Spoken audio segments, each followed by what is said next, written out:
नमस्कार दोस्तों, आप देख रहे हैं एएमबी लाइव और एएमबी लाइव आपको दिखा रहा है आसकपुर से। जैसा कि आज हमारे साथ हैं ग्राम प्रधान पति आसकपुर से।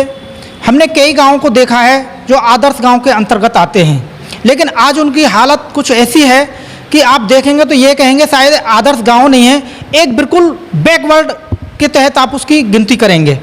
लेकिन हमारे साथ हैं आसकपुर से और काफ़ी अच्छे तरीके से उनके कार्य चल रहे हैं। आसकपुर भी ग्राम पंचायत है जो आदर्श गांव के अंतर्गत आती है। तो चर्चा करेंगे हम कि किस किस प्रकार के विकास कार्य हो रहे हैं और किन किन बातों पर आजकल फोकस दिया जा रहा है ग्राम पंचायत आसकपुर के विकास कार्यों पर। जी महोदय जी, आपका शुभ नाम? मेरा नाम सुदेश प्रधान है और मैं ग्राम पंचायत आसकपुर से प्रधान पति हूँ। सबसे प्रथम आपका कैंप कार्यालय ग्राम पंचायत के ऑफिस में हार्दिक स्वागत है और हार्दिक अभिनंदन है। बहुत बहुत धन्यवाद जी। तो महोदय, जैसा कि आपके जो आसकपुर में विकास कार्य हैं, आपका गांव जो ग्राम पंचायत है आदर्श गांव के तहत आता है, तो किस किस प्रकार के आपके विकास कार्यों पर फोकस चल रहा है फिलहाल? देखिए, मेरे यहाँ विकास कार्य के नाम पे मेरे यहाँ पूरे गांव में आरसीसी की रोडें बनी हुई हैं।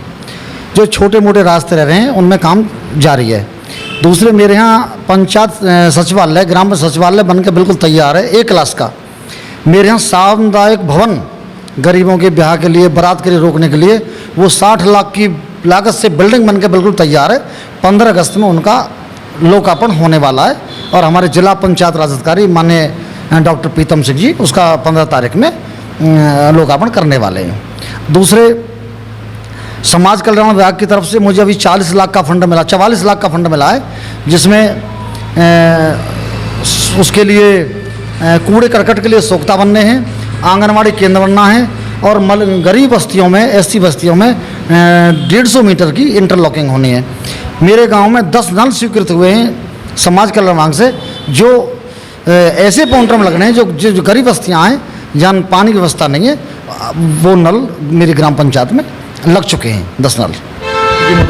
तो दर्शकों, जैसा कि आप सुन रहे हैं, ग्राम प्रधान तो आपने काफ़ी देखे होंगे, लेकिन हम आपको एक ऐसे ग्राम प्रधान पति जी से मिलवा रहे हैं जो योजनाओं को खींच कर लेके आते हैं। योजनाएं खुद पे कुछ चल के नहीं आती और महोदय जी का प्रयास हमेशा रहता है कि विकास भवन जाना या विकास खंड जाना और वहाँ से अपनी ग्राम पंचायत के लिए योजनाओं को खींच कर लाना। तो महोदय जी, जैसे कि आपके जो ग्राम पंचायत में विद्यालय हैं, तो इनमें जो शिक्षा के क्षेत्र में क्या चल रहा है अभी? मेरे यहाँ 84 विद्यार्थी हैं। मेरे यहाँ प्राइमरी स्कूल है और माध्यमिक विद्यालय है, जिसमें 6 अध्यापक हैं, 84 बच्चे हैं और जिसमें शासन की मंशा के अनुरूप मैंने कमराओं में टाइलीकरण, रसोई में टाइलीकरण और दिव्यांग शौचालय, पानी की व्यवस्था पूरी तरह से दुरुस्त कर दी गई है, बिजली की व्यवस्था। और हम, चूँकि हमारा जो गांव है गौतम बुद्ध जनपद की सीमा से मिला हुआ है और गौतम बुद्ध जनपद हमारे हिंदुस्तान का सबसे विकसित जिला है। हम उनसे बराबर कंपटीशन में कि हमारे जो कार्य हैं वो गौतम बुद्ध नगर से कंपटीशन में हम उनसे आगे रहें, पीछे न रहें, ये हमारी अपनी सोच है। अभी मैंने अपने गांव में 105 लाइटें लगवाई हैं, जो कि मेरे बराबर के कस्बे जहांगीरपुर में इतनी लाइटें और इतना प्रकाश नहीं है जितना कि मेरे गांव आसकपुर में है।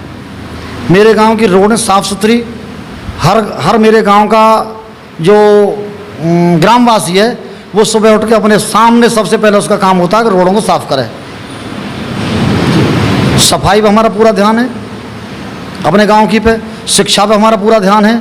मैं स्वयं डेली एक बार विद्यालय में जाता हूं सुबह और देखता हूं कि कितने मास्टर विद्यालय में आ गए, कितने स्टूडेंट हमारे विद्यालय में आ गए और वो अपनी प्रॉपर ड्रेस में हैं या नहीं है।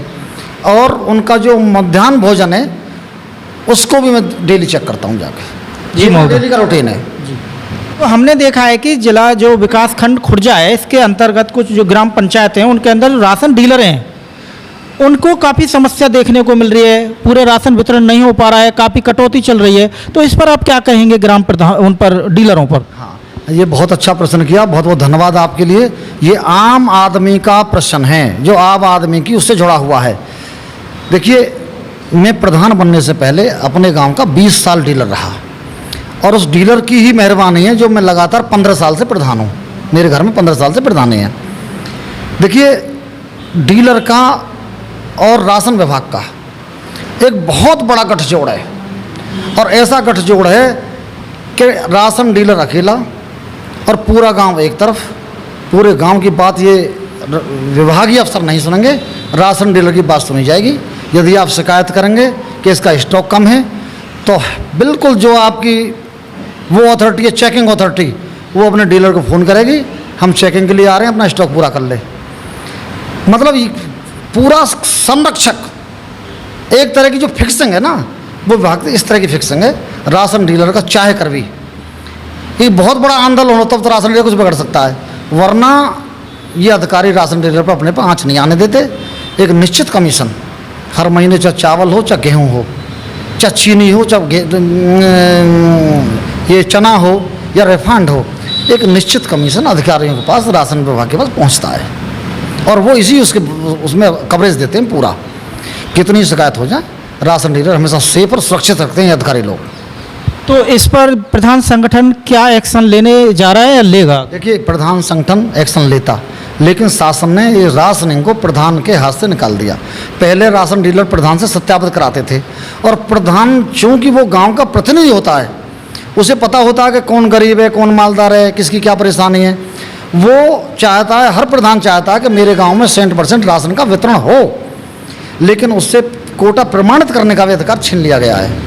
एक प्रधान जो एक इलेक्टेड बॉडी है, चुनी हुई बॉडी है, उसके मेंबरों का और उसका स्वयं का राशन डीलर में कोई दखलंदाजी नहीं है। और यदि प्रधान के पास ये अधिकार मिल जाए सत्यापन का, तो मैं बता रहा हूँ 80% राशन व्यवस्था में सुधार हो जाएगा। वरना जो पंचायत सेक्रेटरी उसका सत्यापन करता है, या वो सप्लाई इंस्पेक्टर सत्यापन कराते हैं, और वो एक मोटी रकम लेकर उसका सत्यापन कर देते हैं। और उसमें एक बात और बता दूँ मैं यहाँ पे, कि जो गोलमाल होता है, ये गोलमाल FCI के गोदाम पे होता है। यदि उन्होंने राशन उठा लिया, उनके स्टॉक में 10 कुंटल चावल हैं, 10 कुंटल गेहूँ हैं, तो वो वहाँ 10 कुंटल गेहूँ और 10 कुंटल चावल वहाँ छोड़ जाएंगे गोदाम पे, और शेष राशन उठा लाएंगे। उनका स्टॉक भी पूरा हो गया, क्योंकि ऑलरेडी 10 कुंटल के स्टॉक में है, उतना कम उठा कर लाएंगे, स्टॉक पूरा हो गया। तो इसमें नहीं पकड़ा जा सकता, क्योंकि अधिकारियों का गठजोड़ बहुत गहरा है। और ये योगी जी के राज में ये हम लोग सोच रहे हैं कि संभव हो जाएगा, भ्रष्टाचार रुक जाएगा, लेकिन योगी जी प्रयासरत हैं। लेकिन अकेले योगी क्या करें जब नीचे से सब भ्रष्ट हैं। तो दोस्तों, जैसा कि आपने सुना, एक व्यक्ति यानी शिकायत करता है, और उसकी लगभग 10 मिनट में उसकी शिकायत पत्र जो दिया जाता है, ऊपर से राशन डीलर के पास आ जाता है। तो ये जितने भी अधिकारी लोग होते हैं, शिकायतकर्ता के साथ और राशन डीलर के साथ एक दुश्मनी बनाने का भी कार्य करते हैं।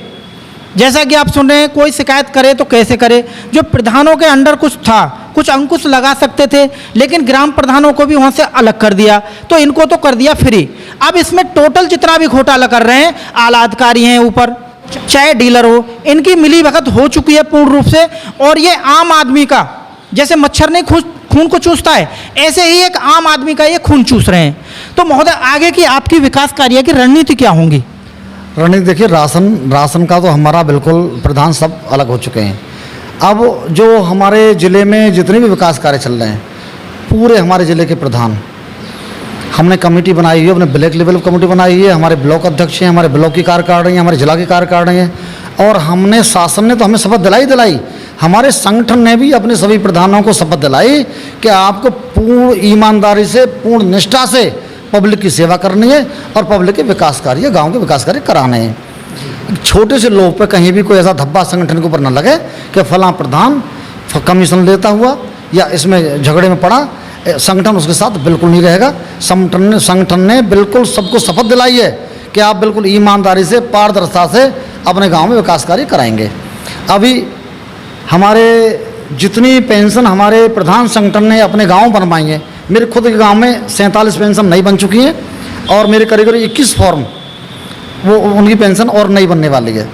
पेंशन हो, वृद्धावस्था पेंशन हो, विधवा पेंशन हो या विकलांग पेंशन हो, काम करने वाला चाहिए। शासन में बिल्कुल सहयोग मिलता है, पेंशन पे, रास्ते के लिए धन की कोई कमी नहीं, शासन से सहयोग मिलता है पूरा का पूरा। और हमारे प्रधान भी पूरे ज़िले के बड़े ईमानदारी से काम कर रहे हैं, और हमारे हमारे गर्व से गर्दन ऊंची हो जाती है कि हमारे प्रधानों ने लखनऊ जाकर फर्स्ट प्राइज किया है। अभी हमारे वो कहाँ के थे प्रधान गौरव, जो लखनऊ नाम मिला था उनको,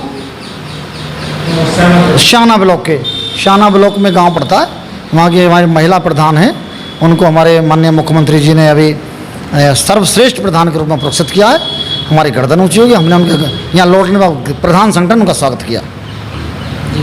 तो दोस्तों आप सुन रहे हैं और अन्य सभी ग्राम प्रधान भी जैसे देख रहे हैं और सुन रहे हैं, तो आप भी कुछ थोड़ा फोकस दें, किस प्रकार से विकास कार्य करने हैं, तो एक दूसरे से थोड़ा सीखना भी चाहिए जी। तो विकास कार्य किस प्रकार से होना चाहिए जी महोदय, आगे और क्या कुछ जनता को संदेश देना चाहेंगे आप? जनता को हमने अपने प्रधान भाइयों को ग्रुप पे एक संदेश दिया है। हमारा 75वां गणतंत्र दिवस है और हमने सभी को व्हाट्सएप ग्रुप से माध्यम संदेश दिया है कि अपने सभी सम्मानित ग्राम पंचायत सदस्यों के साथ, अपने बीडीसी सदस्य जो कि हमारे भाई हैं, हमारे गांव के चुने प्रतिनिधि हैं, सबको साथ लेकर 75वें गणतंत्र स्वतंत्रता दिवस पे सभी सामूहिक झंडा फहराएंगे और घर घर झंडे का वितरण करेंगे।